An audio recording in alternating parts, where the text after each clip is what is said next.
Good morning and welcome. I'm Flying. Today I'll be taking a look at this little game. Snake vs.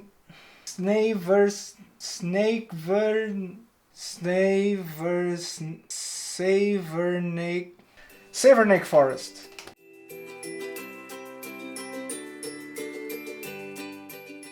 So this is a new small 2 to 4 player game. So this is a new small 2 to 4 player game from Devir. It was actually released a couple of weeks ago at LyriaCon. I got a chance to pick it up. I hadn't played it before. I picked it up because why not? It was so cheap anyway.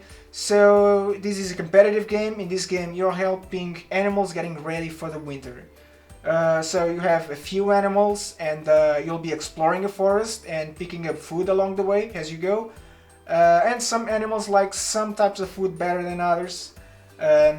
Let me just give you a quick rules overview and then we'll come back. Okay, so you start out by placing this board in the middle of the table, and the rooster token, which is the first player marker, you'll randomly assign a first player marker and give them the rooster token. Then you'll place these layer tokens over here, over the matching symbol, and the water drop tokens also over the matching symbol on the main board.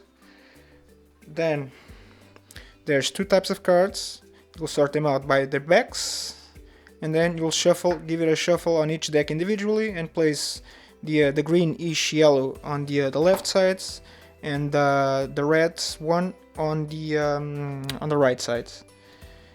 Then each player picks one of these scoring tokens. After that, give one of these cards to every player. This is their starting animals, and which you'll place in your play area in front of you like this, and you're ready to start the game. So this game is played over a series of rounds until every player has made a grid of 4x4 with these cards in their play area. And at the beginning of every round, you'll start by revealing 3 cards from this pile, which you'll place them like this, and 1 card from this pile, like so.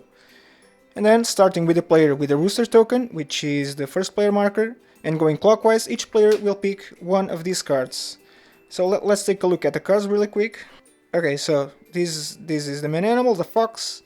This is how many points it's worth at the end of the game, which is 2. Every time you see this leaf icon with a number in the middle, it means it's victory points at the end of the game.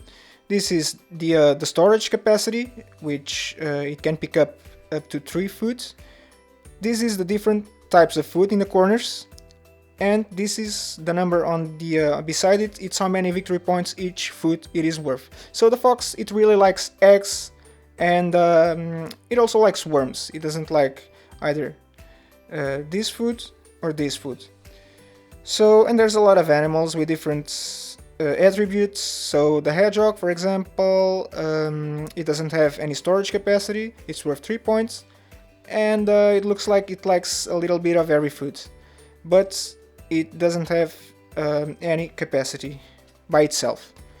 So that's animals. These are path cards. Path cards might have either 1 or 2 foods along the way. They come in straights, or they also come like this in corners, or split paths like this. So every time you pick a card, you'll add it to your forest. You'll have to put it adjacent to something you already have. So let's say I take this card, for example. I can either extend the path, or I can place it beside it, or I can put it like this as well. Dead ends are okay. Depending on where I took the card from, I also get a bonus. In this case, I would get one of these layer tokens. These tokens can be placed on an animal card to increase its capacity. So remember the hedgehog, which had no capacity. So this card has no capacity, but if you place one of these tokens, it now has a capacity of 1. So you always get a bonus depending on where you took the card from. If you take it from over here, from this column, you get one of these water droplets token. What this token does is, depending on where you put it, so let's say I put it here, you put it in one of the four corners on a food type.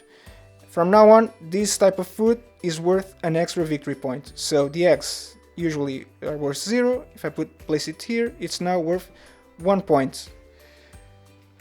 So when I add to the current path the animal, I add cards to my current path, and the animal, they will take the closest foods from their path. So this one has a capacity of 3, so they would pick up these fruits, then the worm, and then the eggs.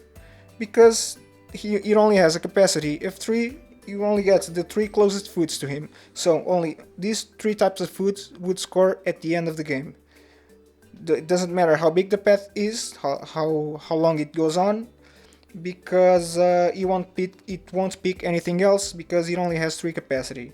If, however, I were to add one of these tokens, one of these lair tokens to the cards, now it has a capacity of 4, so it would pick up 1, 2, 3, 4.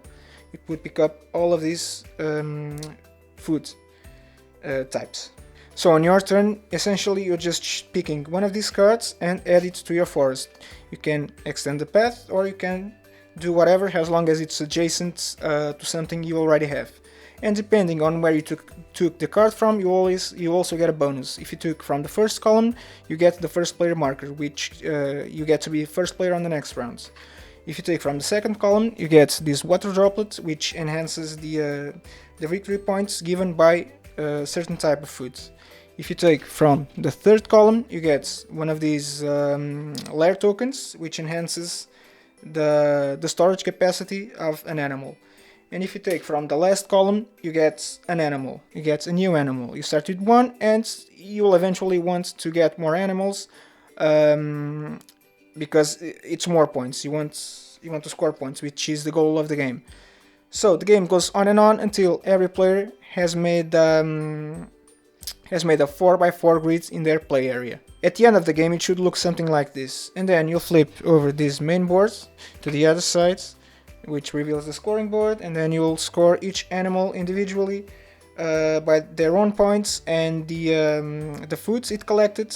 It also awards points depending on how much that animal likes that kind of foods, and then you'll score. Everyone will score, and the player with the most points wins the game. Also, the player who ended the game with a rooster in front of them gets an extra point. Alright, so this is a very simple drafting / tile laying game. It almost looks like a children's game because of the artwork. You can actually play with kids because it's simple enough, but this holds some interesting aspects to it. One of them being the tiling aspects. The drafting aspects, because so you're drafting not tiles, these cards from the display, and adding them to your building, in this case to your forest, whatever you're building. Everybody's seen that and done that. What's interesting here is depending on where you take the card from, you also get a bonus. That is very neat, because it makes for some tense decisions in which you really need cards for those 2 food types, but you also need that water droplet benefit, and so you kind of which one do I take? So there's that. One thing that's less interesting though is being the last player in a 4-player game, because the display is always 4 cards. You're always dealing 4 cards in the display, and it's not dependent on the player count. So in a 4-player game, the player going last in that round has no choice whatsoever, and it's a bit meh. It brings the game down a bit for me. So in a 3-player game, it's fine. So the last player in a 3-player game has a couple of cards to choose from. It's fine. It's great. But the last player, it just gets the leftovers. That's it. So let's take a look at the production, because this game actually really shines here. So let's take a look at the cards. The animals on the cards are really cute. The artwork is great. I really love the artwork. Very cutesy. Really neat. The quality on the cards, it's fine. They're just square cards. They're fine cards. There's these boards. This is really good too. It's really thick. There's this small bag that holds every wooden piece. The wooden pieces are really nice as well. So there's this chunky first player token, the rooster token, and there's just a lot of the small tokens that I've shown you before, and it all goes in to this bag. It's a small game, so it all fits really well in this small box. So you do get a lot of value for what for everything that's in here. So this is like a 12 euro game and you get a lot of stuff. So there's a lot of value here. That's really good. I really like this. Lately, Devir has been coming up with a lot of these small, almost pocket-like games, and most of them have been a miss for me, but this one is definitely a hit. There's a lot to like here. I mean, you can play this with pretty much anyone. It's very simple, it's very fast. Actually, in the box it says 30 minutes. That's pretty accurate. I think it might not even take that long. The only thing is it takes a little bit more space in the table than it should, but other than that, very clean. So for me, this is a 7 out of 10. It's a very good game. I really enjoy it. It excels at 2 or 3 players. It's not so great at 4, but it's still good and playable. And that's Never's Something Forest. And that is that. Thank you for watching. Hope you enjoyed it, and until next time.